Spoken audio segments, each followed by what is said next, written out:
Zee 24 तास एक पाऊल पुढे। रॉबर्ट वडेरा, सलमान खुर्शीद यांच्यानंतर अरविंद केजरीवाल यांनी भाजप अध्यक्ष नितीन गडकरींवर आरोप केलेत।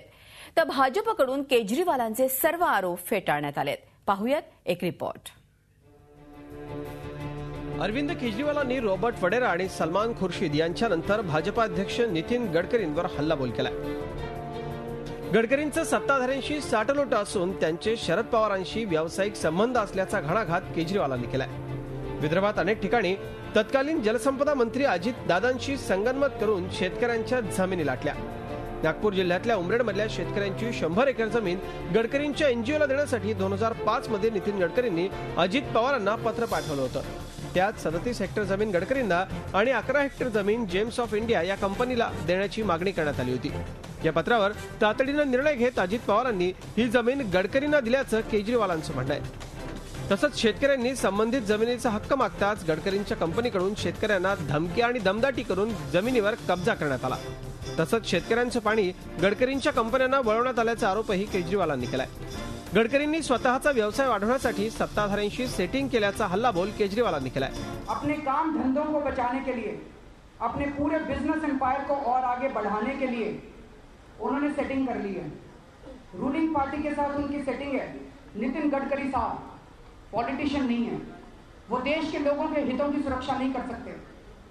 वो एक राजनेता नहीं है, वो राजनीति में नहीं है, वो भाजपा का इस्तेमाल करके केवल अपने बिजनेस एम्पायर को आगे बढ़ा रहे हैं।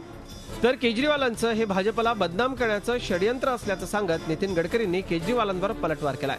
आपण विदर्भातल्या शेतकऱ्यांच्या हितासाठीच उद्योग उभारले असल्याचा दावा गडकरींनी केलाय। जो चार्जेस मेरे ऊपर लगाए गए हैं पूरी तरह से बेबुनियाद है और वस्तु से उसका कोई संबंध नहीं है।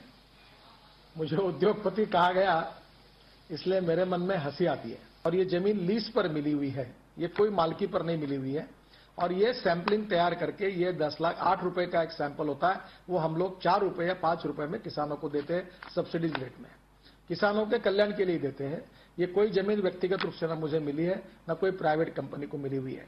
केजरीवालांनी रॉबर्ट वडेरा आणि सलमान खुर्शीदांपाठोपाठ आता भाजप अध्यक्ष गडकरींनाच टार्गेट केलंय।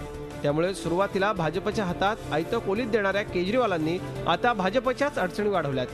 त्यामुळे सत्ताधारी आणि विरोधक दोघांना अंगावर घेत केजरीवाल पक्षाच्या नामांतरापूर्वीच नव्या विरोधकांच्या भूमिकेत येण्याचा प्रयत्न करतायत असं चित्र दिसतंय।